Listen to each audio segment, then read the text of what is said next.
Livre para todos os públicos.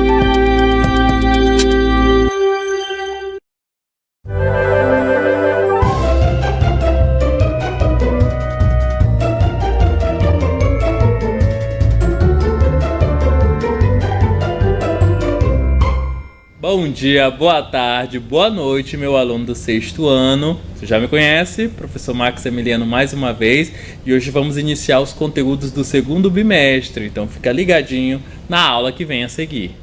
Então, turma, o nosso gênero textual a ser trabalhado nesta semana será a notícia, tá? Então, nessa semana nós iremos falar um pouquinho sobre os seus elementos, nós iremos falar sobre a circulação da notícia, esse gênero textual muito, mas muito comum nos dias de hoje, né? Muito comum na sua vida, é o assunto da nossa semana. Então, para a gente falar de notícia, a gente precisa primeiro fazer uma reflexão. Como é que as pessoas se informam nos dias de hoje? Como é que a gente fica sabendo sobre um determinado fato, um determinado acontecimento que ocorreu no Japão, por exemplo? Como é que a gente fica sabendo dessas notícias? Então, vários fatos ocorrem todos os dias no mundo e alguns deles tornam-se conhecidos pelo público a serem vinculados em jornais impressos e virtuais, né?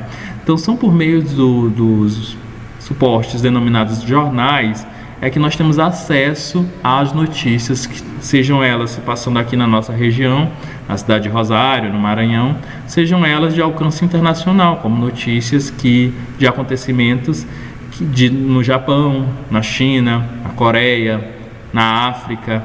Aí na primeira imagem nós temos os jornais, né, os jornais tradicionais, que cada vez mais as pessoas estão meio que abandonando e estão partindo para as plataformas digitais. Na segunda imagem nós temos o Jornal Nacional, esse jornal aí que passa às 8 horas da noite, que faz um resumo das principais notícias do Brasil e do mundo, né, por meio da televisão. E por fim nós temos uma imagem de um site, né? Então hoje em dia é muito possível que a gente consiga ter acesso à informação através da internet, né? Cada vez mais as pessoas estão tendo acesso à internet e consequentemente se informando mais através de sites, seja por meio de computadores, seja por meio de celulares. Os veículos de informação e seu público, né? A gente pensa assim, todos os dias acontecem certos acontecimentos, novamente irrompem, todos os dias. Então, como é que os jornais eles se organizam para que uma determinada notícia chegue para aquela pessoa que está precisando saber dessa notícia, né? Então, os jornais eles possuem públicos, né? Públicos bastante específicos.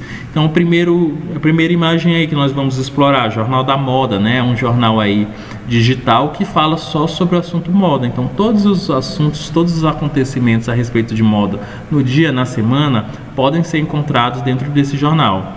Aí nós temos o Globo Esporte, né? Que passa na Rede Globo.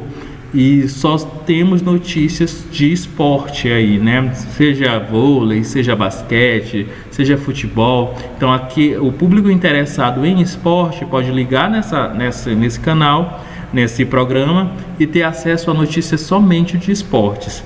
Na terceira imagem nós temos aí a imagem de um site, né? E o nome do site é Dia Rural, né? Aí nós temos notícias somente sobre o agronegócio, somente sobre as questões rurais, né?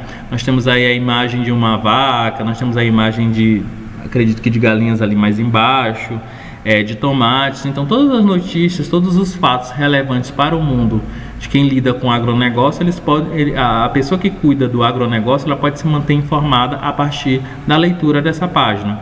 E por fim nós temos uma imagem aí do JMTV1, né, que é um jornal que se passa na TV Mirante, e por meio dele nós temos acesso ao conteúdo local.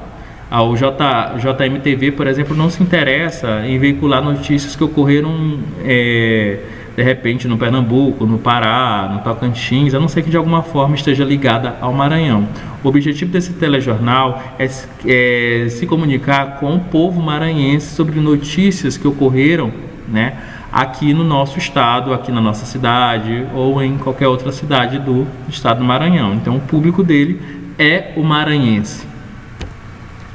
O que é a imprensa? A gente, para falar de jornal, nós precisamos falar primeiramente o que é essa imprensa, né? Que vocês já devem ter ouvido falar. E, segundo o nosso slide, é a designação coletiva dos veículos de comunicação que exercem o jornalismo e de outras funções de comunicação informativa, em contraste com a comunicação propagandística e de entretenimento, né?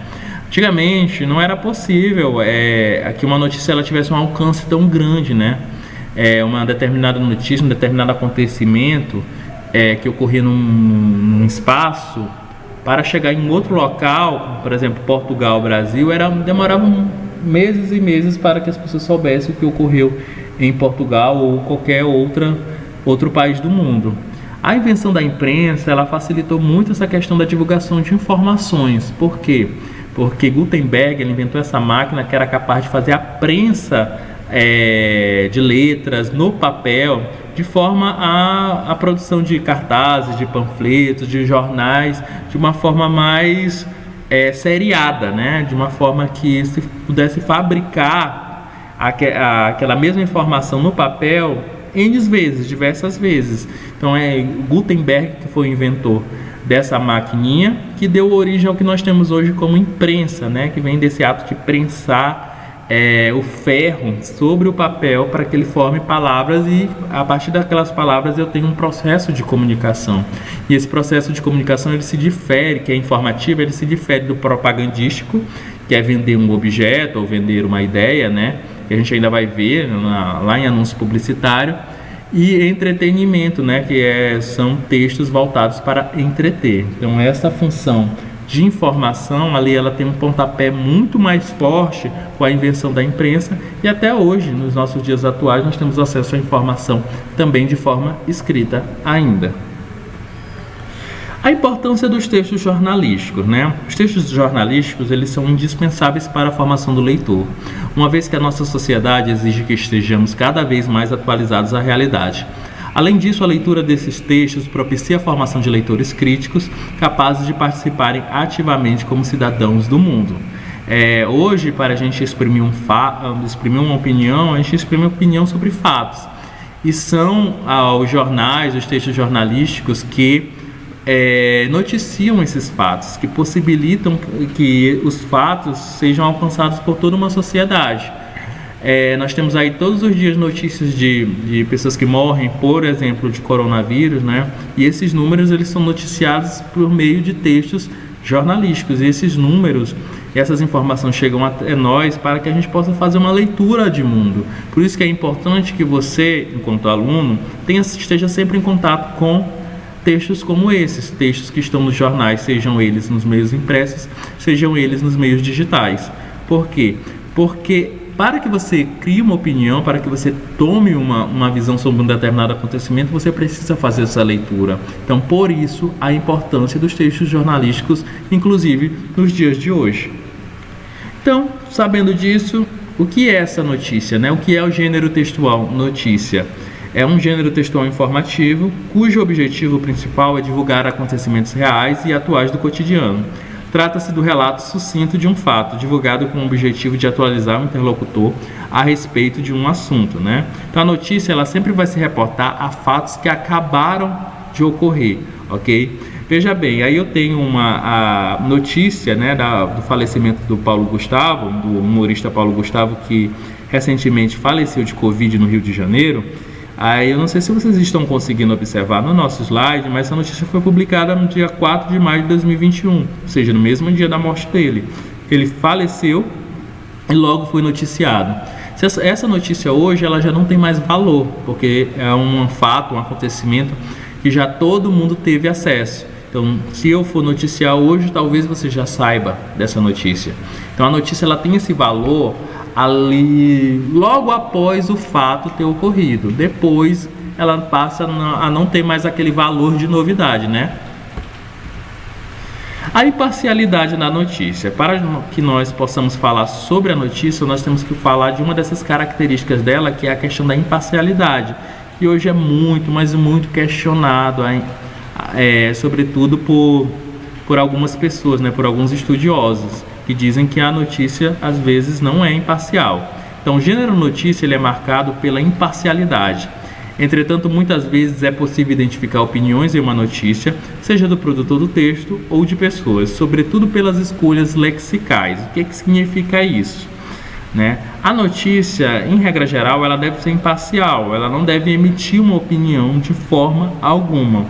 Porém, às vezes é possível, dependendo de quem produz essa notícia, dependendo de que veículo é que essa notícia é veiculada, a gente encontrar opiniões a respeito daquele fato, inclusive pelas escolhas lexicais. A gente vai identificar essas opiniões pelas escolhas lexicais, como também nós podemos identificar pelos graus de sensacionalismo dessa notícia, Aí eu tenho uma notícia na sua tela, que é: aluno é expulso por causa do chulé. Olha que notícia. Aí lá em cima temos: grana do FGTS terá aumento gigante. Mãe revoltada diz que a coisa vai feder para o lado da professora, Então nós temos aí notícias bastante popularescas, bastante populares, bastante sensacionalistas, que exprimem um certo objetivo por parte desse jornal que veiculou essas notícias, um objetivo de venda, um objetivo de que esse jornal realmente as pessoas estejam curiosas e possam fazer a compra desse jornal. E também nós temos aí uma escolha lexical bem mais pobre, a própria palavra chulé, que é uma palavra muito popular, feder, grana, grana inclusive é uma gíria. Então esse jornal ele faz escolhas lexicais visando impactar o seu leitor. Características do gênero notícia, A notícia em geral ela é curta, não tão curta, mas ela pode ser bem curtinha. Ela relata fatos verdadeiros e recentes, como eu já adiantei. A notícia ela só tem valor ali logo depois que o fato foi consumado. Então, o noticiamento da notícia da morte de Paulo Gustavo, por exemplo, hoje já não tem mais valor como no dia logo após o falecimento dele, certo? Por quê? Porque provavelmente todos vocês já sabem disso. Então, se um jornal noticiar isso hoje, ele vai estar atrasado. Inclusive, há uma briga entre os jornais para ver quem é que noticia primeiro. Uma briga entre os jornais, entre os portais, enfim. Apresenta nível de linguagem corrente, nem muito formal, mas também isenta de vícios de linguagem. A gente percebe aí uma linguagem de entremeio. O que é essa linguagem de entremeio? Nem é aquela linguagem formal, mas também não é aquela linguagem repleta de vícios de linguagem, a não ser no exemplo que eu dei anteriormente, que a gente percebe aí alguns vícios de linguagem, mas é porque a ideia é justamente tornar a notícia mais popular, para que a pessoa para que o seu leitor ele se interesse por aquele conteúdo. E por fim, ela deve ser objetiva e impessoal, como eu já falei, ou seja, narrada em terceira pessoa, sem valorações. Uma notícia cheia de adjetivos, ela pode pender a uma opinião, a não ser que sejam adjetivos que caracterizem uma pessoa, um determinado ambiente, um determinado fato. E a sem opinião pessoal do escritor. Isso é muito importante, porque quando eu tenho uma notícia com uma opinião pessoal expressa, quem lê tende a valorizar aquela opinião, a se filiar àquela opinião. Então a notícia, o ideal é que ela não contenha a opinião pessoal do escritor, ok? A estrutura da notícia, os elementos que formam a notícia. Em geral, são 4. O título, a manchete, que tem como objetivo chamar a atenção do leitor para a notícia. É o título do texto, certo? E geralmente esse título ele tem que ser de alguma forma marcante, tem que ser de alguma forma interessante para que o leitor se interesse em realmente efetivar essa leitura. O subtítulo, que complementa o título com mais alguma informação importante ou chamativa, certo? É uma breve alargamento do título da notícia, na verdade, A adição de mais informações é o que a gente chama de subtítulo. A lead, ou do inglês lead, é o primeiro parágrafo da notícia que deve responder as perguntas: quem, o que, onde, quando. Geralmente o primeiro parágrafo de uma notícia ela vai responder essas perguntas sobre o fato: quem, o que, onde, quando, que a gente vai ver daqui a pouquinho. E o corpo do texto é o desenvolvimento da notícia, que traz mais informações sobre o ocorrido, geralmente respondendo essas perguntas também: quem, como, porquê para quê e apresentando as suas consequências. Então, o que esse roteiro da notícia, que eu já adiantei um pouquinho para vocês, é o que? O fato, a ação ou o enredo, já que a notícia, de certa forma, também está dentro do gênero narrativo, ok? Quem? Os personagens da notícia, os personagens da notícia. Quem? Pode ser uma notícia aí que fale sobre Paulo Gustavo, como nós já vimos, ou fale sobre o presidente da República, sobre o governador, sobre o prefeito, sobre uma mãe, sobre um assaltante. Então são esses as personagens da notícia. Como? É o modo como se desenrolou o fato ou a ação, né? É o modo como foi que aquela narrativa se transcorreu. Então a notícia também responde o como. O quando é a época, o momento em que aconteceu o fato. Então, quando se noticia a morte de alguém, primeira coisa, uma das informações mais importantes foi o dia que ela morreu, o horário em que ela morreu, né? Onde é que se noticia o nascimento de alguém também, quando que essa pessoa nasceu e quando o horário que essa pessoa nasceu. Onde é o lugar da ocorrência, certo? Onde foi que aconteceu determinado fato, por quê? A causa, a razão ou o motivo, né? O porquê que aquele fato aconteceu. E são esses os elementos que formam o roteiro da notícia, tá? Então eu preciso dizer onde aconteceu aquele fato. Imaginemos aqui a morte do Paulo Gustavo, né? Como a gente estava já trazendo. Onde foi que ele faleceu? Em que hospital? Em que cidade? Quando foi? Qual foi o dia? Como? Ele morreu de quê, né? Ele morreu de... Como foi que ele morreu? Ele morreu após um processo de intubação. E o porquê dele ter morrido, né? Que ele infelizmente morreu de Covid, como tantas e tantas pessoas que todos os dias infelizmente falecem no nosso país, ok? A manchete ela compreende, é o título da reportagem ou da notícia, que objetiva resumir o que será dito. Além disso, ela deve chamar a atenção do leitor e despertar o interesse pela leitura que se seguirá. Nesse sentido, a manchete deve conter um forte poder argumentativo, visando persuadir o leitor, né? Então a manchete é o título, como nós já falamos, da notícia ou também da reportagem, ok? Que é um outro gênero textual que nós vamos ver na semana que vem, né? Então, o que acontece? O título, ele deve ser chamativo. Imagina um jornal desse numa banca de jornal no valor de R$2, como você está vendo aí. Você só vai pagar por aquele jornal se algo chamar a atenção. Ou se você quiser se manter informado de modo geral, ou se uma determinada notícia te chamar a atenção, né?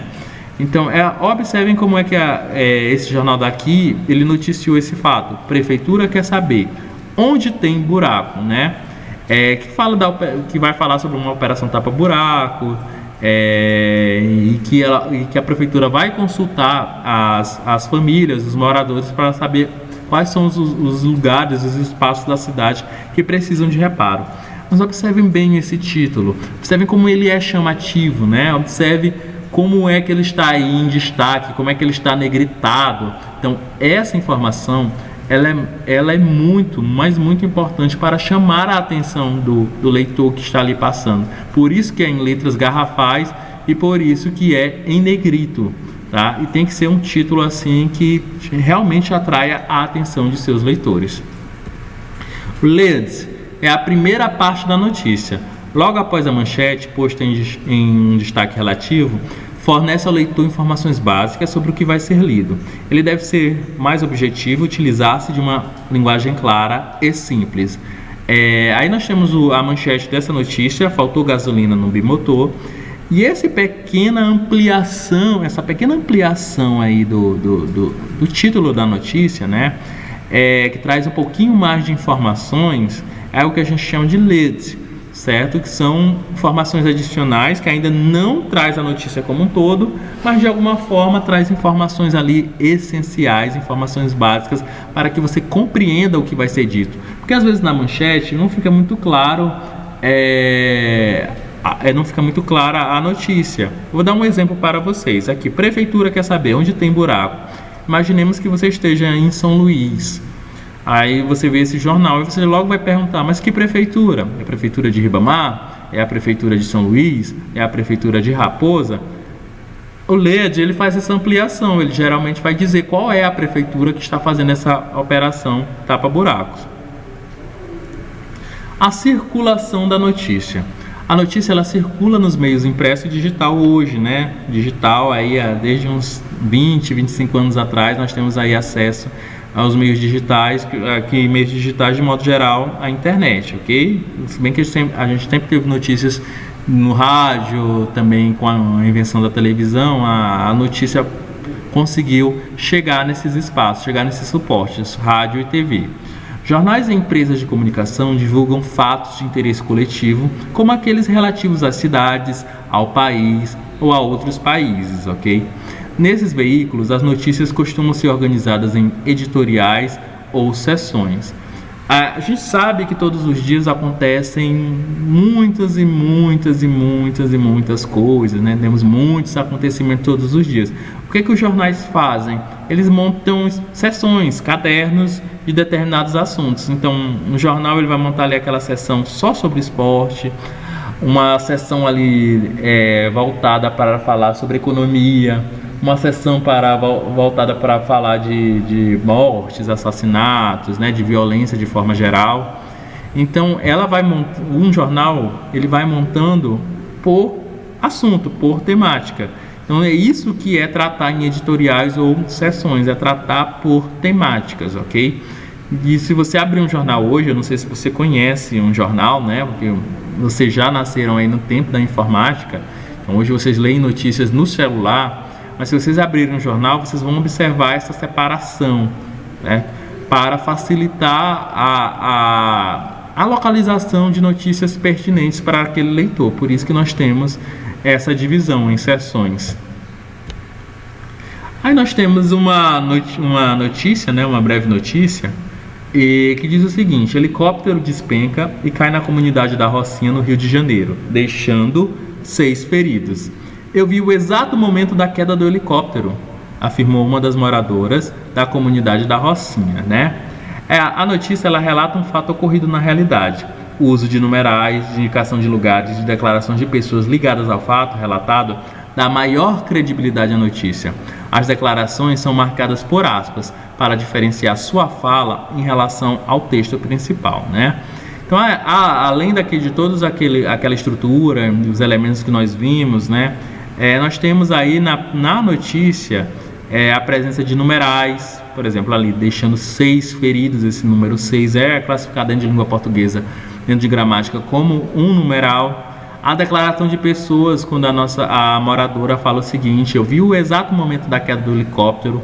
Por que esses elementos existem? Porque eles dão maior credibilidade à notícia e inclusive são possíveis de serem verificadas. Observa bem, essa moradora falou o seguinte: ela atestou um fato, né, que pode ter sido atestado por outras pessoas. E esse número 6, aí se você olha um outro jornal, aí tem 600, deixou 600 feridos, você vai dizer, nossa, que diferença, né? Então um dos jornais provavelmente está mentindo e um outro jornal está equivocado, na verdade, e o outro jornal está correto. Então essas âncoras, né, de números, de declarações de pessoas, elas dão credibilidade à notícia. E a gente está hoje no mundo da fake news. Nós temos que falar sobre fake news, ok? Falar sobre notícia é falar também hoje, infelizmente, sobre essa verdadeira praga dos dias atuais, que são os boatos disseminados na internet com a aparência de notícia, levando boa parte das pessoas a pensar que essas informações são verdadeiras, né? Inclusive hoje nós temos políticas aí voltadas exclusivamente para o combate às fake news, né?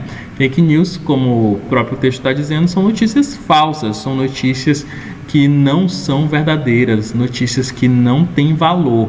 Aí eu trouxe uma fake news que, por favor, vocês não acreditem, isso é fake news. As novas vacinas ainda causam autismo e os governos sabem, né? Alguém fez a divulgação maldosa dessa notícia, né? E as consequências das fake news podem ser muito graves, inclusive pessoas que não querem se vacinar porque de repente leram essa notícia e confiaram que elas são verdadeiras. Hoje nos grupos de WhatsApp, principalmente da família, nós percebemos aí uma disseminação fora do normal de fake news, né? fora do normal de fatos tendenciosos. Então, para você identificar uma fake news, observe, faça uma leitura correta do texto. Observe que a fake news ela tem a aparência de notícia, porém você deve pesquisar aquele assunto, pesquisa em outro site, verifica nos jornais que passam na TV, vê se aquele fato que está sendo noticiado, como esse daí, que é a vacina causa autismo, é verdadeiro, a partir de um processo de comparação. Se você não comparar as notícias, o que vai acontecer?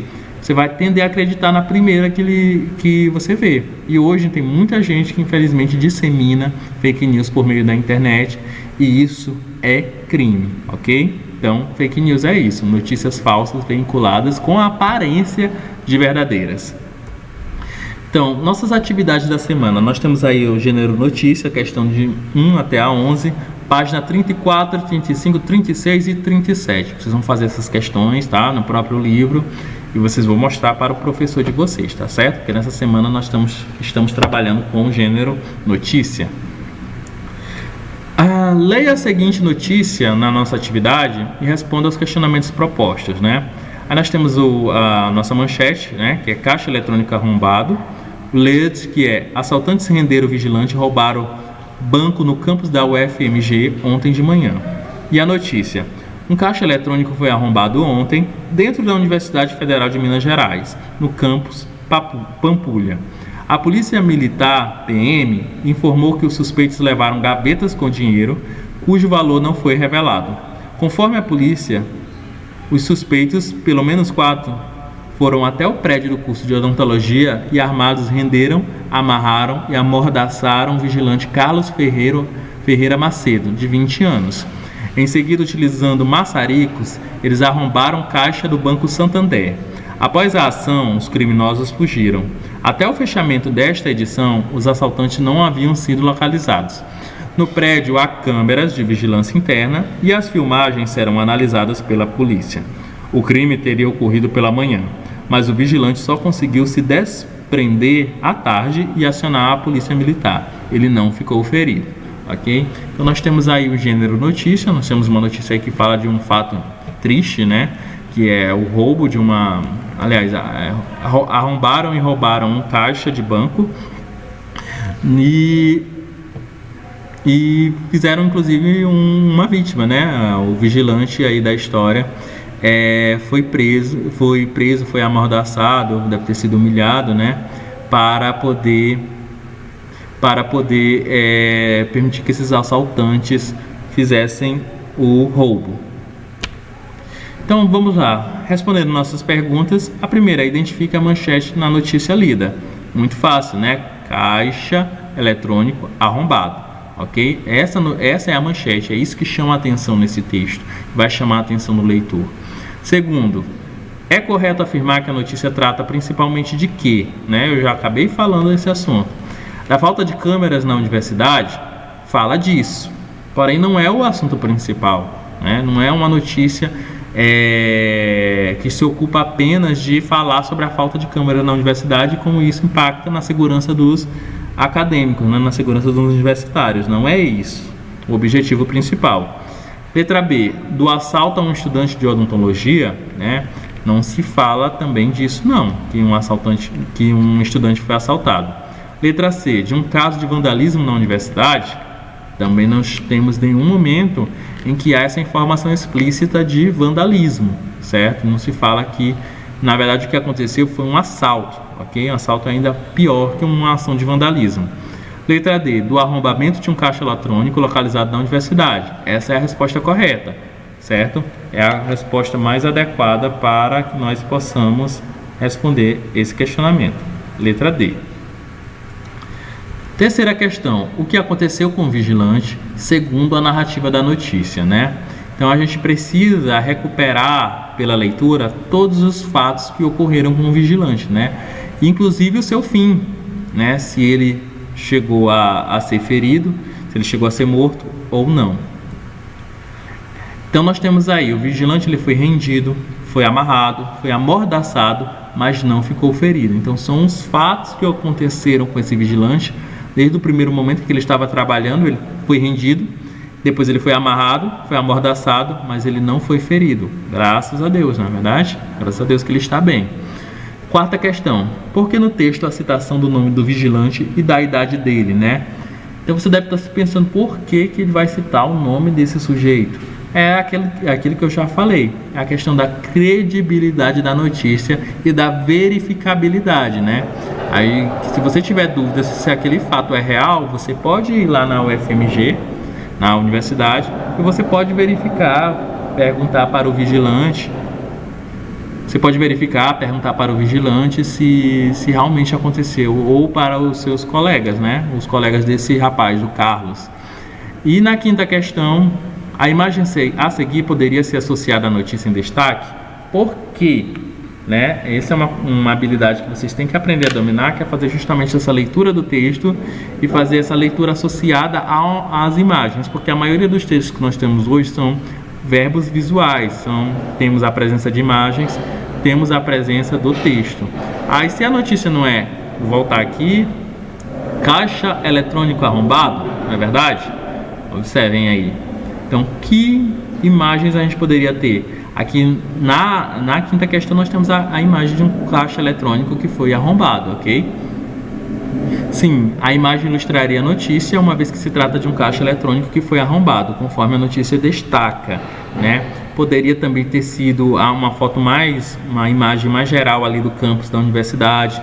Poderia também ilustrar a imagem do vigilante que foi amarrado, amordaçado. Então eu tenho várias possibilidades de ilustrar essa notícia. O caixa eletrônico arrombado seria uma dessas formas de fazer a ilustração dessa notícia, ok? Então nossa aula termina por aqui, certo? Sou o professor Max Emiliano Marques, nós estamos no Maio Amarelo, não esqueça, tá bom? Que é um mês de conscientização contra os acidentes de trânsito, que infelizmente nosso país ostenta. É preciso que você passe esse recadinho, pesquise aí sobre Maio Amarelo também. E não deixe de estudar, não deixe de ver nosso conteúdo. Se perdeu alguma coisa aqui, vá lá para o YouTube. E eu já vou terminar nossa aula por aqui. Eu termino. Tchau!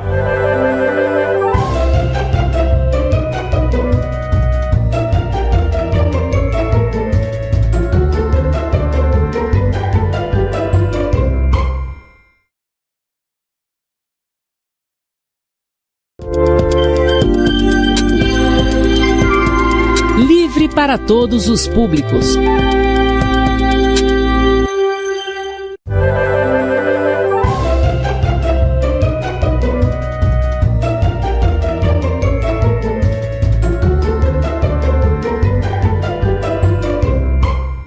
Boa tarde, gente. Voltamos com o projeto Escola Minha Casa, projeto de vida, projeto da Prefeitura de Rosário por meio da CEMED, e a gente retorna hoje com conteúdos para o 6º ano. Para quem lembra, nosso último conteúdo, nossa última aula, a gente falou sobre Mesopotâmia, a primeira civilização que se desenvolve ali nas regiões onde hoje é o Oriente Médio, né, Iraque, Irã, tudo mais, entre os rios Tigre e Eufrates. Porém, a gente define que essa civilização se desenvolve dentro do que a gente chama de crescente fértil. E nessa região, ela é bem ampla, né? Ela vai do Oriente Médio até o leste da África. E nessa região também se destaca uma outra civilização, como as primeiras civilizações humanas, que é o Egito, que é a civilização que a gente vai dar destaque hoje, ok?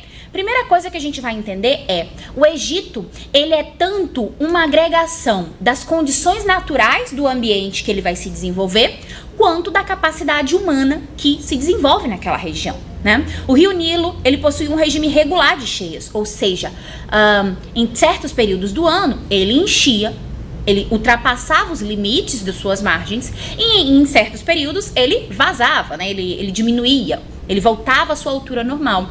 Isso fazia com que aquela terra ficasse fértil, né? Principalmente ali entre os meses de julho e novembro ele estava bem cheio, e depois que ele vazava, que ele voltava à altura normal, aquela terra estava bem fértil, né? Tudo isso permitiu com que os humanos que se colocaram naquele espaço, se fixaram naquele espaço, desenvolvessem tecnologias para controlar e para organizar essas cheias do Nilo e o seu desenvolvimento agrícola, né? A gente vai ver como eles vão se esforçar para controlar a força das águas, aumentar a capacidade de produção, a modificação da natureza por meio de trabalho coletivo. Então, isso tudo leva ao desenvolvimento da civilização egípcia.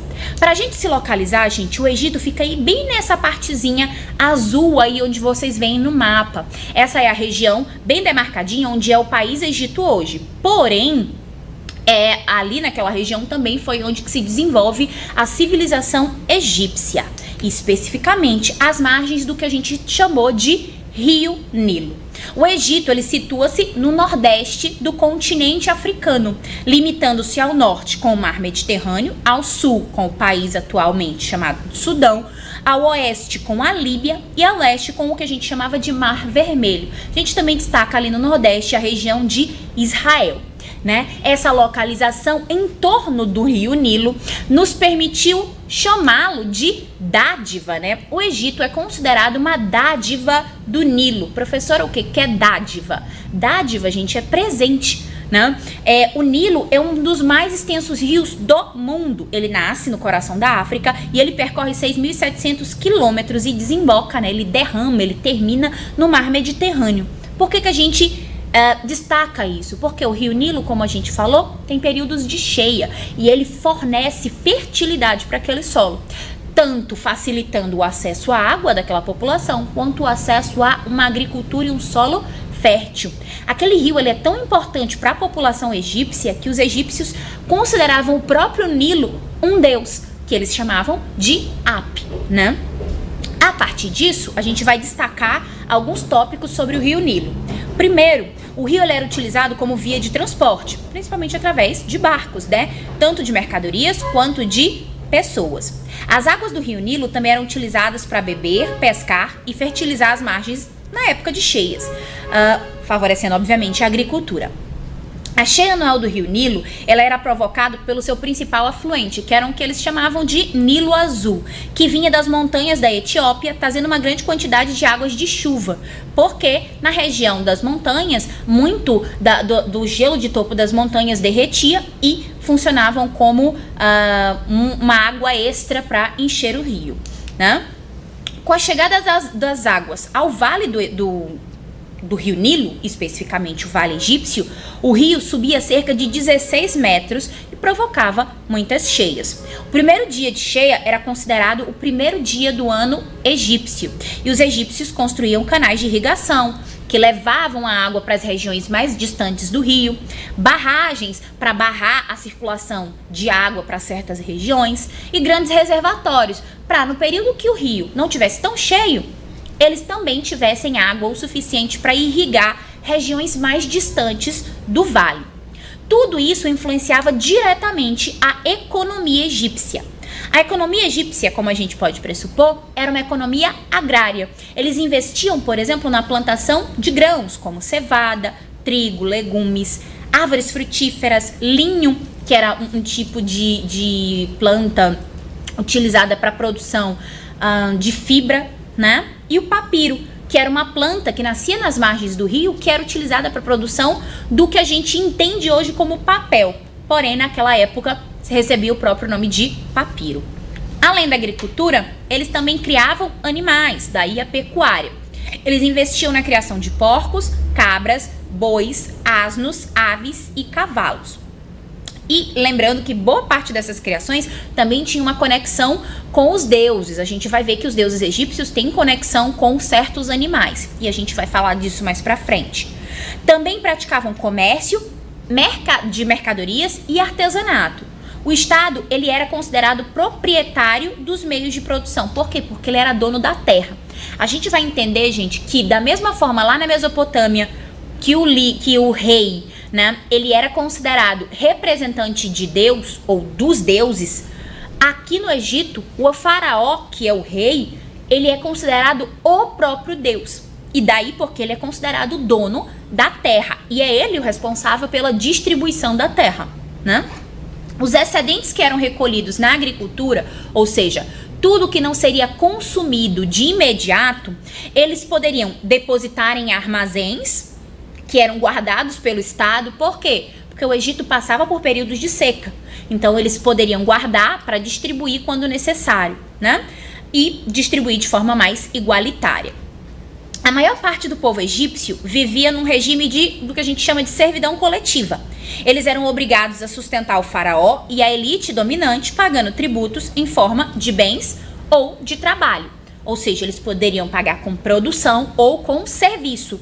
Ah, eu não tenho muita coisa para pagar como produção, mas eu posso participar da construção de uma pirâmide, da estruturação de uma ponte, da estruturação de estradas, né? Eles podiam fazer parte de construções do governo, do Estado, né?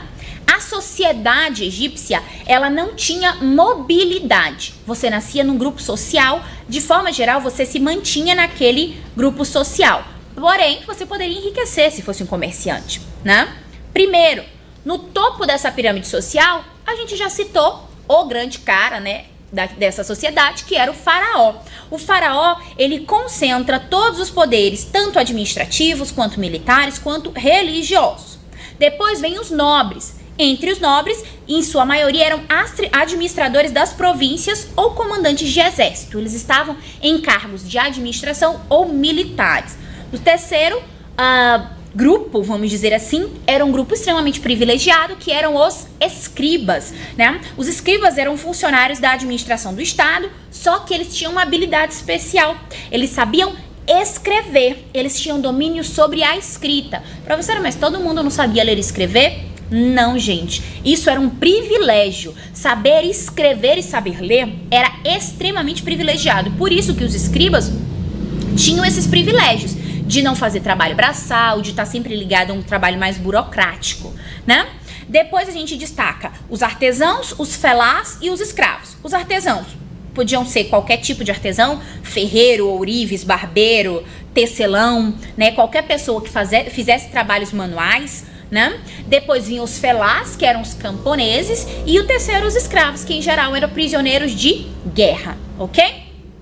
A política egípcia, vamos entender que o Egito tem uma história, gente, de 3 milênios, e isso é muito tempo. Então, a organização do Egito como um Estado, como governo, ela muda em 3 períodos. A gente vai destacar 3 períodos, né? No caso, a gente pode destacar inicialmente o que a gente chama de período pré-dinástico, que é de 5.000 a 3.200 anos antes de Cristo, e o período dinástico, que é o período quando o Egito já estava unificado e já era liderado por um faraó, pelo menos pelo conceito de uma monarquia, né? Então a gente vai destacar algumas dessas características, ok? O período pré-dinástico, a gente tinha uma sociedade que se dividia em nomos ou províncias, né? Eram grupos, eram pequenas províncias que se organizavam nas margens do rio Nilo, cada um deles independente um do outro, tá bom? Em 3.500 anos antes de Cristo, os nomos, eles começaram a entrar em batalhas e se unificando. Eles vão se juntando até que ali em 3.500 antes de Cristo se formam 2 reinos, o Alto Egito e o Baixo Egito, né? E esses reinos viviam relativamente bem até o ano de 3.200 a.C., quando houve uma guerra direta entre esses dois reinos, e o rei do Alto Egito, Menés, conquista o Baixo Egito, né, e se torna o rei unificado desses 2 reinos, né? E ele junta tudo, formando o Antigo Egito. Tanto que ele junta a coroa dos dois reinos, né? A coroa da cobra e a coroa do abutre, e se torna a coroa do faraó, né? A partir daí a gente vai destacar 3 períodos dentro do que a gente vai chamar de período dinástico. No período dinástico a gente tem o Antigo Império, que vai de 3.200 a.C. a 2.300 a.C. Isso é um pouco mais do que 1.000 anos, né? A capital do Antigo Império inicialmente ficava na cidade de Tínis e depois foi para a cidade de Mênfis, ok? Nesse período foram construídas as principais pirâmides que a gente conhece até hoje, que são as pirâmides de Quéops, Quefren e Miquerinos. São as maiores pirâmides que os arqueólogos já acharam até hoje, e na verdade as maiores já construídas na época, né? Essas 3 pirâmides foram construídas por faraós da 4ª dinastia, né, nesse período do Alto Império, né? O antigo império ele foi marcado por muitas rebeliões, motivadas pelo descontentamento da população com altos impostos. Esse alto império ele acaba em 2300 a.C. devido a essas lutas sociais e o faraó perdeu o poder para nobreza, né? Ele é tirado do poder e a nobreza toma esse papel de liderança. Aí a gente marca o início do que a gente chama de Médio Império. O Médio Império vai de 2100 a.C. a 1750 a.C. A autoridade do faraó bem aqui já foi restaurada, ele já está no poder de novo. É o mesmo faraó? Não, gente, porque a gente vê que essas passagens de ano são coisas de séculos inteiros, né? Durante o Médio Império, o Egito atingiu uma estabilidade política, um crescimento econômico e o florescimento da sua cultura. Isso determinou a conquista militar da Núbia, porque a Núbia era uma região ao sul do Egito e eles conseguem ocupar essa região, que era uma região muito rica em ouro, né? Em 1750 a.C., o Egito foi invadido pelos Hicsos, que era um povo militarmente superior aos próprios egípcios. Então, daí esse domínio militar. Esse domínio dura por volta de 170 anos. Só que os egípcios não saem sem aprender alguma coisa. Muito da tecnologia egípcia, dentro do que a gente vai chamar de Novo Império, é aprendido com os Hicsos, né? O Novo Império, ele funciona de 1580 a.C. a 580 a.C., quando eles já conseguem expulsar os Hicsos e conseguem iniciar uma expansão militar egípcia. Eles utilizam-se das tecnologias aprendidas com os Hicsos e invadem Jerusalém, Damasco, Assur, Babilônia, ou seja, eles conquistam, a partir do seu imperialismo, novos territórios até o Oriente Médio, né? Porém, a partir do século XII a.C., o Egito foi sucessivamente invadido por outros povos, como assírios, persas, macedônicos, e no ano de 30 a.C., ele é dominado pelos romanos. Então, a gente acaba não estudando a cultura egípcia separadamente, né? A gente falou anteriormente, quando a gente estava falando sobre sociedade, da importância da escrita egípcia. E agora a gente vai falar um pouquinho mais especificamente sobre ela. A escrita egípcia, ela recebe um nome específico, pelo menos a mais famosa delas, que é a escrita hieroglífica, ou simplesmente a palavra hieróglifo, né? O hieróglifo, ele é o símbolo específico. E o que significa hieróglifo? O hieróglifo é um termo que deriva de duas palavras gregas. Hiero, que significa sagrado, e glifos, que significa escrita. Os símbolos egípcios, eles também eram denominados pictogramas, né? Ele era um sistema um pouco mais complexo de escrita, principalmente porque era um símbolo para cada ideia, né? E isso, para ser utilizado no cotidiano, era um pouco trabalhoso. Então, os escribas, eles simplificam um pouco essas ideias e surge no Egito mais outros dois tipos de escrita, que é a escrita hierática e a escrita demótica. A escrita hierática é uma letra quase do que a gente chama de cursiva. Ela era o resultado da união de hieroglifos. A demótica, que era usada mais comumente, ela era como se fosse uma abreviação dos hieroglifos, né? Os escribas, eles eram um pequeno grupo da população que sabiam ler e escrever, e eles, obviamente, possuíam um grande prestígio por causa disso, né? A escrita egípcia permaneceu um verdadeiro mistério até o século XIX. A gente não sabia o que elas significavam.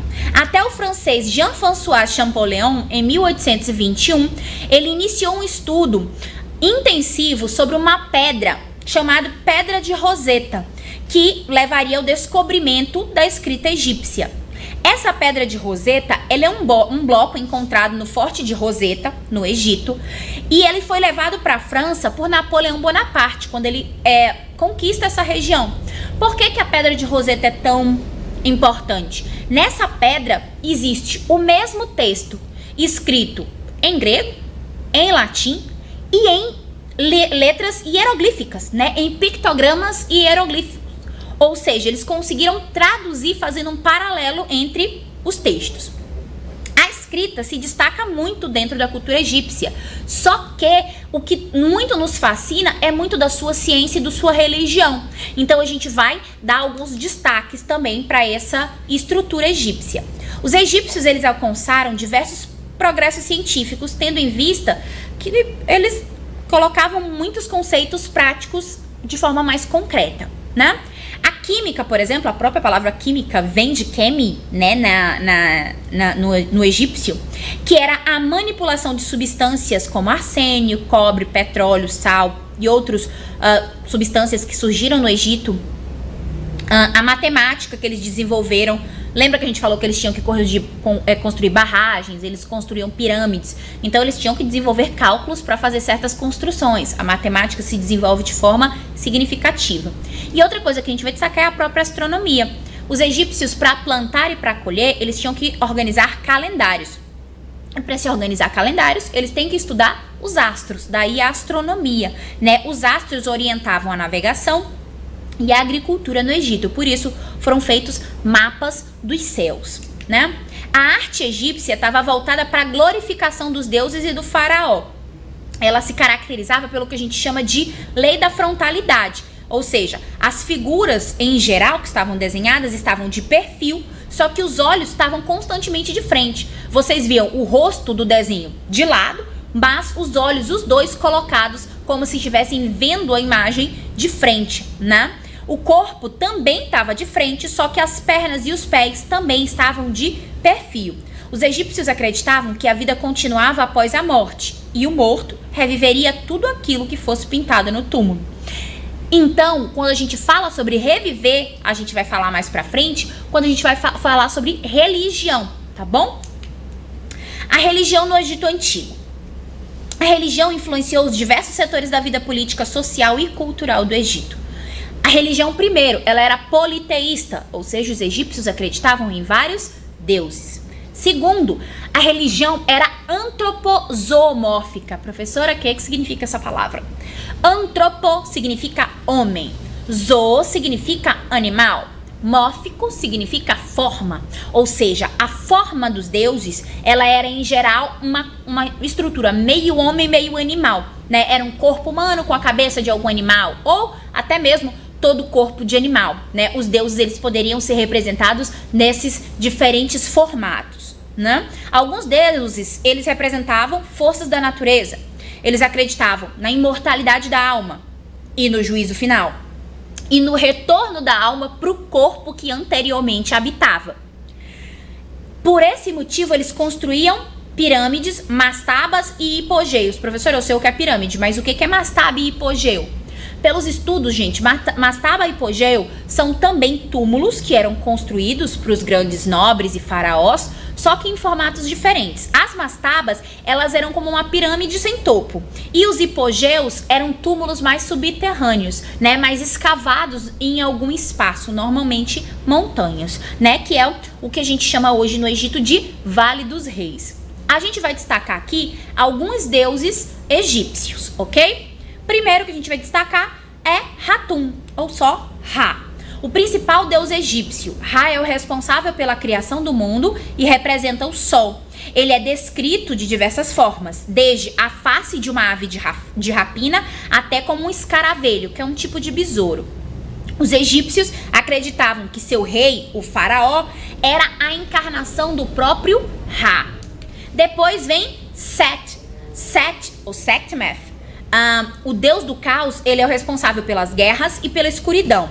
Ele teria matado seu próprio irmão, Osíris, mas ele perdeu a supremacia do Egito para o seu sobrinho, Horus, que a gente vai falar mais pra frente.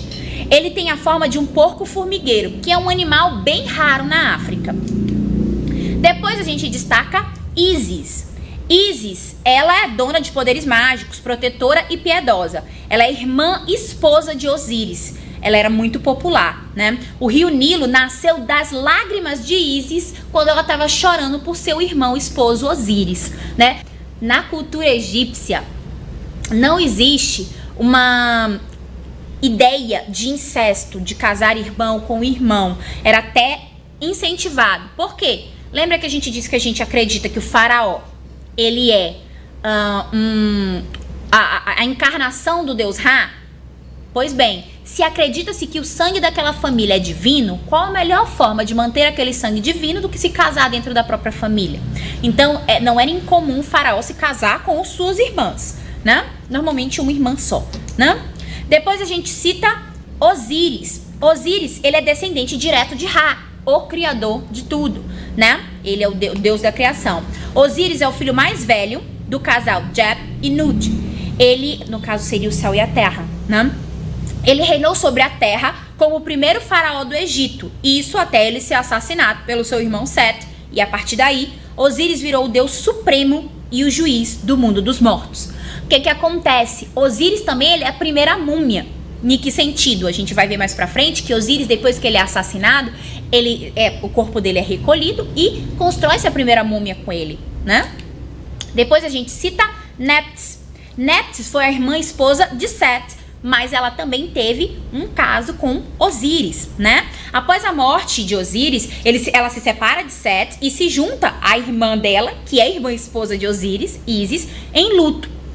Ela é associada ao culto dos mortos e ela é mostrada muitas vezes como uma mulher ao lado do sarcófago. Depois a gente cita Horus. Horus é o filho de Osíris e de Ísis. Ele tem a cabeça de falcão e é o protetor dos faraós e das famílias. Quando ele perde o pai dele, Osíris, né, ele luta contra Set pelo trono principal dos deuses egípcios. Após a intervenção de Osíris do próprio além, né, lá do mundo dos mortos, os demais deuses aclamam Horus como um deus supremo. Depois a gente cita Hathor. Professora, essa deusa tem uma cabeça de vaca? Sim. Ela é a esposa de Horus. Ela é uma deusa guardiã das mulheres, especialmente das mulheres grávidas. E ela é protetora dos amantes. Por que ela tem uma cabeça de vaca, professora? A vaca ela era considerada um animal gentil. Por isso, Hathor é representada como uma cabeça ou só uma mulher com orelhas de vaca. E os dois últimos que a gente vai citar é Anubis, que é o deus com a cabeça de chacal. Ele nasce da união de Osíris com Nephthys. Foi ele quem cria a primeira múmia, né? É ele que mumifica o corpo de Osíris, né? Ele tem um papel muito importante na passagem para o mundo dos mortos, porque é ele que leva a alma do morto para ser julgada. E depois a gente cita Bastet. Bastet, ela é ligada à fertilidade. É essa que é a deusa gata, né, do mundo egípcio. Ela é a deusa da sexualidade e do parto. Após o ano de 1000 a.C., sua imagem ganha essa imagem de gato, né, do animal, como protetora, né? A gente também vai citar Sekhmet e Thoth. Sekhmet, ela tem um formato de leoa. Ela é uma poderosa deusa com uma cabeça de leoa e ela é filha de Ra. Mas ela reflete a face mais agressiva do sol, né? Ela foi enviada pro mundo, por Ra, para punir os homens, né? Thoth, que é o deus da sabedoria, tem uma polêmica, porque ninguém sabe exatamente de quem ele é filho. Não sabe se ele é filho de Seth ou de Ra. Mas a cabeça dele é de um ibis, que é de uma ave, né? Ele é considerado deus da lua, deus da sabedoria e da cura. E ele é patrono dos escribas, né? Dos criadores do conhecimento, dos criadores dos hieróglifos, né? E só pra gente concluir um pouco o processo de pensar a civilização egípcia, é destacar o que a gente estava falando sobre o processo de mumificação. Os egípcios, eles acreditavam na vida após a morte. Eles diziam que os mortos, eles seriam julgados no tribunal de Osíris, onde o coração deles seria pesado, junto com a pena de Maat, a deusa da verdade. E se aquele coração pesasse e fosse impuro, aquele coração seria comido por Amut, que era um monstro com traseiro de hipopótamo, corpo de leão e cabeça de crocodilo. Então, ele era um monstro que comeria aquele coração e aquela alma deixaria de existir, né? E, obviamente, não poderia voltar para uma outra vida, né? Mas para aquele corpo voltasse à vida, ele deveria ser mumificado. O trabalho de mumificação, ele era caro e demorado, e ele era feito por artesãos especializados. Apenas as pessoas pertencentes a camadas privilegiadas eram mumificadas, ok? Dentro dessa ideia, a mumificação e os rituais funerários obedeciam regras rígidas. Elas teriam sido estabelecidas pelo próprio Anubis e elas chegavam a durar 70 dias. Após a retirada dos órgãos internos e do embalsamamento, eles colocavam as vísceras em vasos sagrados, chamados vasos canopos, cada um sob a proteção de um dos 4 filhos do deus Horus. O coração era lacrado no próprio corpo, porque na verdade ele precisava estar com aquela alma quando ele chegasse no mundo dos mortos. E os egípcios o consideravam como um órgão tanto da inteligência quanto do sentimento. Portanto, ele seria ele precisaria estar com a alma na hora do juízo final, né? Dentro disso, a gente vai concluir nosso conteúdo por hoje. Leiam o livro de vocês, qualquer dúvida. Continuando com dúvidas, falem com seus professores e a gente se vê na próxima aula. Até!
Livre para todos os públicos.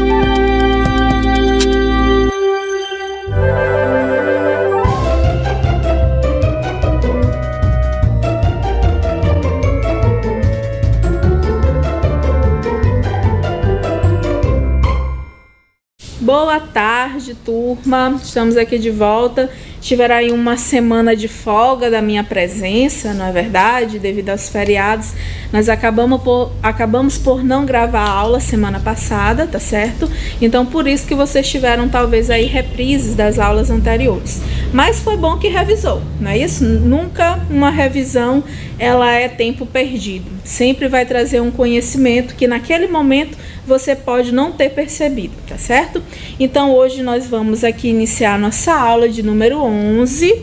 Vamos ver o que nós vamos fazer hoje, tá bom? Nós vamos começar com a correção do nosso desafio. Depois nós vamos iniciar com os números racionais. Olha que novidade, saímos dos inteiros, tá? E agora vamos entrar no conjunto dos números racionais, o conjunto que já já vocês vão saber por quê, até rimou. E aí nós vamos também ver algumas atividades para vocês fazerem aí em casa, tá bom? Então vamos lá começar aqui com a nossa correção. Lembra que na nossa última aula, que faz um pouquinho aí de tempo, nós começamos, aliás, eu deixei um desafio para vocês fazerem. Nós estudamos sequências e nós estudamos o plano cartesiano, tá certo? Então, vamos lá. Nessa primeira sequência, 1, 2, 4, 7, 11, 16. Vocês notaram que padrão nessa sequência? Qual padrão que vocês conseguiram observar nessa sequência e qual seria o novo termo dessa sequência, tá? Se vocês observaram que do 1 para o 2 nós aumentamos quantas unidades? 1. Do 2 para o 4, 2. Do 4 para o 7, 3. Do 7 para o 11, 4. Do 11 para o 16, 5, e agora do 16 para o próximo número, nós iríamos adicionar mais 6 unidades. Então, o próximo termo dessa sequência seria fazer, 16 mais 6, que daria um total de quanto? De 22. Então, o próximo termo dessa sequência seria o número 22. Acertaram? Espero que sim. Agora vamos lá para a nossa segunda sequência. Quais são os termos? Nosso A1, certo? Que a gente viu na última aula. A1, A2, A3, A4, A5, AN, e aí vai sucessivamente. Ela é uma sequência o quê? Infinita. E o que causa essa infinidade? Exatamente o uso das reticências, que nos dá a ideia de continuidade de infinidade. Então, 2, 4, 8, 16, 32, 64. O que está acontecendo aqui nessa sequência? O que vocês observaram? Se vocês observaram que eu posso fazer 2 mais 2, 4, 4 mais 4, 8, 8 mais 8, 16, 16 mais 16, 32, 32 mais 32, 64, e o próximo termo seria exatamente quem? 64 mais 64, ou simplesmente 64 vezes 2, que vai dar exatamente 128. Então, o próximo termo da segunda sequência seria o número 128, certo? Próxima, terceira sequência, vamos lá. Essa sequência aqui, ela é uma sequência bem, como eu posso dizer, enigmática mesmo. Vocês tentariam somando, multiplicando, tentariam aí, eu acho que multiplicando e somando, mas você não conseguiria, eu acho, definir um padrão. O que eu faço assim, um padrão? Não é um padrão em si, é conseguir definir a recursão dessa sequência. Lembra que a gente viu na aula passada o que era uma sequência recursiva? Que você obtinha o número seguinte com o anterior, fazendo algo com o anterior, estava sempre ligado aos elementos anteriores. Então, essa sequência aqui, nesse caso, a gente não vê esse acompanhamento. A gente não consegue chegar no termo seguinte utilizando o anterior, tá? Então, vamos ver aqui. 1 para dar 4 seria aqui mais 3. 4 para dar 9 seria quanto? Mais... até poderia dar um padrão. Vamos ver se dá certo em todos. 4 para dar 9, 5. 9 para dar 16 seria mais 7. 16 para dar 25 seria mais 9. E 25 para dar 16 seria o que? Mais 11. Então deu, até que deu um padrão. Se vocês conseguissem aqui observar comigo, 4, eu vou botar aqui para a gente visualizar um pouquinho melhor, tá? Então, aqui seria quanto? Mais 3, certo? Aqui seria quanto? Mais 5, mais 7, mais 9, mais 11. Então, o próximo termo dessa sequência seria fazer o quê? Mais 13, certo? Vejam que aqui são os números ímpares. Então, daria exatamente 49, certo? Mas, por que eu disse para vocês que pareciam não ter sequência? Porque eu já sabia também uma outra forma de chegar ao resultado dessa sequência, que esses números são chamados de quadrados perfeitos, tá? E o que são números quadrados perfeitos? São números que possuem raiz quadrada exata. Por exemplo, esse primeiro termo eu poderia encontrá-lo fazendo 1 vezes 1. O segundo termo, 2 vezes 2. O terceiro, 3 vezes 3. O quarto, 4 vezes 4. O quinto, 5 vezes 5. O sexto, 6 vezes 6. E o sétimo seria 7 vezes 7, certo? Então, quem conseguiu notar esse padrão, conseguiu chegar nessa forma, nessa solução, ou nessa explicação, melhor dizendo, também está correto, tá? Mas a gente poderia também fazer por esse padrão de soma que eu não tinha percebido ainda. Fazendo a soma aqui foi que eu percebi com vocês, certo? E agora nós vamos corrigir, ó, esse outro desafio aqui do lado, que foi do nosso próximo assunto da aula passada, né? O sistema, o plano cartesiano, melhor falando, tá bom? Então, nós temos os pontos de A até aqui H. Aliás, nós temos A, B, C, D, isso, até o H. E tenho aqui o plano cartesiano aqui comigo, ó. Finjam que está retíssimo, tudo perfeito, alinhado, espaçamento perfeito entre um e outro. Fiz com uma régua imensa aqui, só que não. E aí vocês vão marcar aqui comigo esses pontos, tá? O primeiro ponto é o ponto A, de coordenada 1 e 2. Lembrem-se que aqui nós temos, ó, o eixo X, que é chamado de eixo das abscissas, e nós temos o eixo Y, que é chamado de eixo das ordenadas. E que o nosso par ordenado, ele deve seguir, ó, como o nome já diz, par ordenado, ele deve seguir essa ordem. Então, vamos ao primeiro ponto, que seria o ponto A, 1 e 2. Vocês teriam que ter feito isso no caderno, com a régua, tá? Fazer aqui perfeitamente esses espaços, para que o gráfico de vocês fique correto. Então, nós temos 1 e 2. Então, vamos lá, ó. Primeiro X e depois Y. Então, 1 no X e 2 no Y. Então, aqui nós temos o nosso ponto A, certo?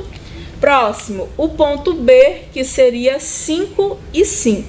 Esse daqui não tem como errar. Então, o ponto B seria 5 e 5. Então, nós vamos aqui 5 e 5. Primeiro no X, depois no Y, mas aqui não teria erro porque os dois são iguais.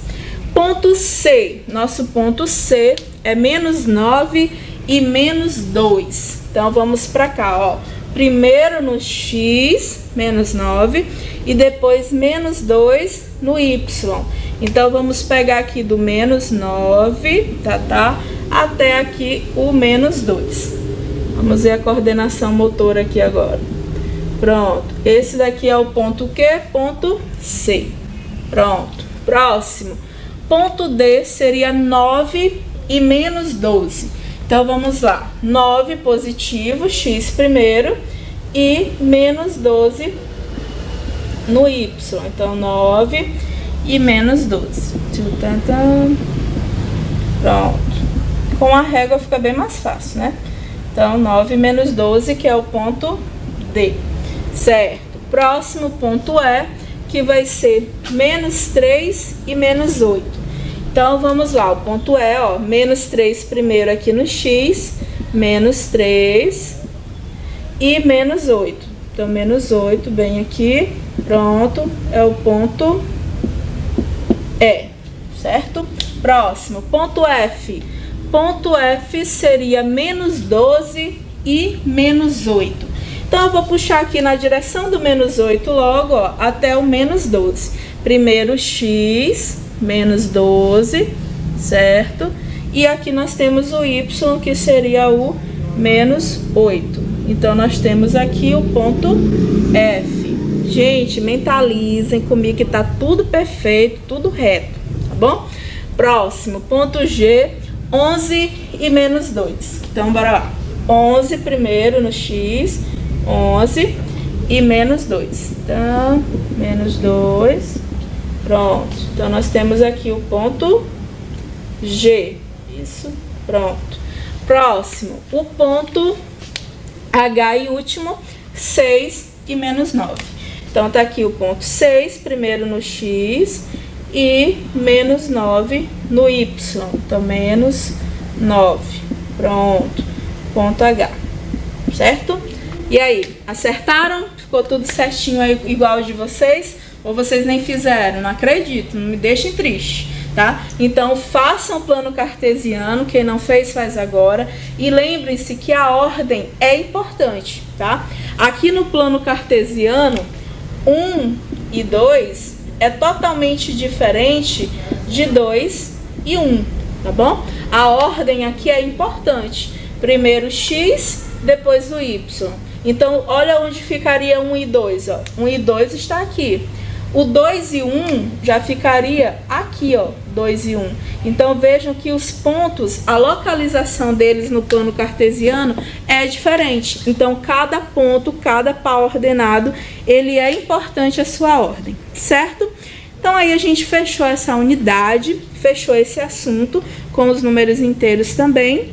E agora nós vamos adentrar nos números racionais, tá bom? Mas para isso vamos entender aqui, ó. Observem a imagem que tem aí no slide.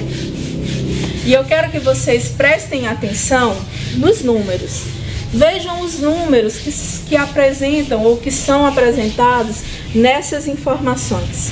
Vocês podem perceber que há vários números e várias formas diferentes em que esses números estão representados. Vocês irão acompanhar esse assunto lá na página 78, tá bom? E que vocês podem perceber também que aí no livro eu dei uma pulada, certo? Em múltiplos e divisores, por quê? Porque aqui eu estou fazendo uma priorização dos assuntos. Então eu vi que para esse segundo bimestre nós vamos ter os números racionais e nós vamos entrar com as expressões algébricas e as equações, tá? Eu posso dizer que vocês vão começar de fato a estudar matemática mesmo quando as letras começam aqui a entrar junto com os números. Então a gente vai ver a parte algébrica, quando as letras entram também nos nossos cálculos, tá bom? Então calma que ainda não chegou isso, não se desesperem. Vamos ver agora os números racionais. O que eu queria que vocês prestassem mais atenção nessa imagem? Eu queria que vocês observassem que tem os números que nós já estudamos, que são os números naturais. Onde que tem os números naturais? 500, o número que está aqui no controle, o número que está no telefone, tá? A placa do carro. Tem outros números aí também naturais, que são aqueles números positivos inteiros. Mas tem os números em especial, tá bom? Que eu queria que vocês prestassem bastante atenção, que são esses números que possuem vírgula. Por exemplo, ali 2,69, tá? 2,69, que tá o preço ali do combustível há milênios atrás, tá? Que hoje tá bem caro. Mas vejam esse valor aqui, 2,69. Esse número é um número natural? Não. Ele é um número inteiro? Não, tá? Então, ele já vai pertencer a um outro conjunto que nós vamos começar a estudar agora, tá bom? Dentro da matemática, tudo surgiu por uma necessidade. Não foi só para atormentar a vida de vocês, não, tá bom? Então, surgiu por uma necessidade. Bora lá. Quando a gente faz aqui, ó, 2 mais 3 dá quanto? 5. Quando nós fazemos 7 mais 1 dá quanto? 8. Então, quando a gente soma um número natural com um número natural, o resultado é sempre natural, certo? Agora, quando a gente faz a subtração, por exemplo, 10 menos 8 vai dar quanto? 2, certo? Um número natural e um número natural. Pronto. Agora, se eu fizer esse tipo de conta aqui, ó, 2 menos 10, ixi, e agora? Pegou, né? 2 menos 10, a gente sabe que vai dar quanto, ó? Menos 8. Então, aqui já apareceu o que? Os números negativos, que são os números o que? Inteiros. Por que os números inteiros surgiram? Eu já falei isso para vocês e já expliquei. Porque exatamente tinha operações que os naturais não davam conta.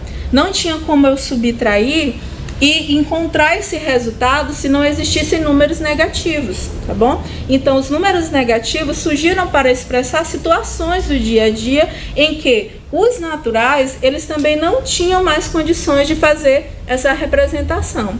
E os racionais também apareceram por esse motivo, tá? Por exemplo, quando eu falo aqui para vocês quanto é 8 dividido por 4, toda fração é uma divisão, vai dar quanto?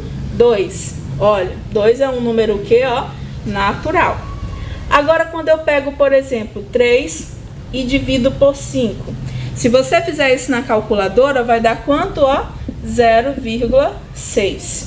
E aí apareceram números que não eram naturais, que não eram inteiros, tá? E começaram a ter necessidade de fazer essas representações com esses números, tanto na forma fracionária, que veio surgir muito tempo depois, e também na forma de fração, tá? As frações contam histórias, né? A história da matemática também é bem interessante, que os babilônios, na época o faraó também, tinha os seus esticadores de corda. Então, eles iam medir um terreno e as cordas, elas tinham pequenos nós que faziam determinadas marcações. Então, vinha a enchente, enchia-se tudo e eles queriam fazer o acompanhamento desse terreno, certo? Então, eles iam com essa corda e faziam essas medições. Só que, por exemplo, ó, aqui está a corda, aí bem aqui está o nó entre um pincel e outro. Aí o que acontecia? Eles mediam, aí chegava numa parte que o terreno acabava exatamente aqui, no meio da corda. Então, não tinha como representar um número. Ah, deu tantos nós. Não, deu 2,5 nós. Então, teve uma necessidade de começar a aparecer o que? Frações, para poder demarcar essas partes que não eram inteiras. Então, por isso que surgiram também as frações, os números decimais, para representar números que não são inteiros, tá? São números quebrados, que tem parte decimal, parte inteira diferente. Então, aqui a gente vai começar a ver um pouquinho desses números, tá? Aí eu fiz aqui a relembrando, né? Retomando os naturais que a gente já viu, são os números positivos, incluindo o 0. Os números inteiros, que nós também já estudamos, que são os números o quê? Positivos e negativos, incluindo o 0. E agora nós vamos ver aqui o conjunto Q, tá? E esses números racionais, eles são representados pelo conjunto Q.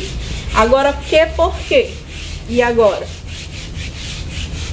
Bora lá. Então, o conjunto dos números racionais, que é o que nós estamos estudando agora aqui, ó, eles são representados pela letra Q, tá? Por que eles são representados pela letra Q? Porque, olha a definição desse conjunto, tá? Todo número que é racional, ele é do tipo, olha como está ali, A sobre B, com A e B inteiros, são números inteiros, que podem ser positivos ou negativos, e B tem que ser diferente de 0. Por que B tem que ser diferente de 0? Porque toda fração é uma divisão, e eu já expliquei para vocês que não existe divisão por 0, certo? Então, olha para cá, agora eu ainda não expliquei por que Q. Por que Q? Olha que coisa mais bonita. Por que Q? Porque os números racionais são todos os números que podem ser expressos na forma de fração. E toda fração é uma divisão. E qual é o resultado da divisão? Quociente, tá? Então, por isso que a palavra aqui, o conjunto dos números racionais, é representado com a letra Q, que vem da palavra quociente, que significa o quê? Divisão, e toda fração é exatamente uma divisão, certo? Então, quem faz parte desse conjunto? Quem está aqui dentro desse conjunto dos números racionais? Todos os naturais, que vocês já sabem quais são, todos os naturais, tá? Depois vem mais quem? Todos os inteiros também estão aqui dentro desse conjunto, certo?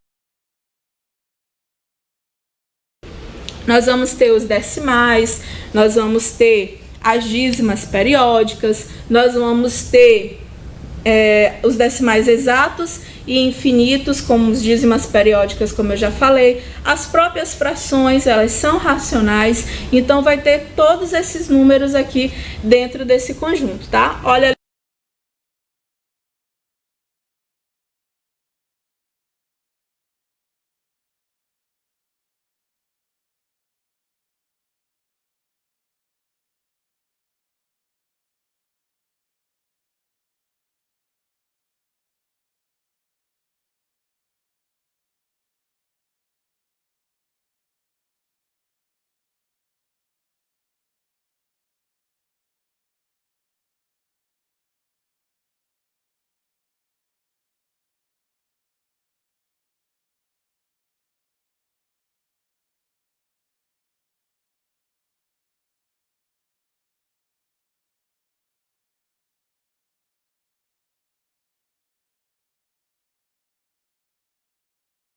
periódicas são decimais que são infinitos, que vão ter aqui as reticências, para comprovar, dizer que ele continua, e ele tem sempre um período. O que é período? É um número que se repete num padrão.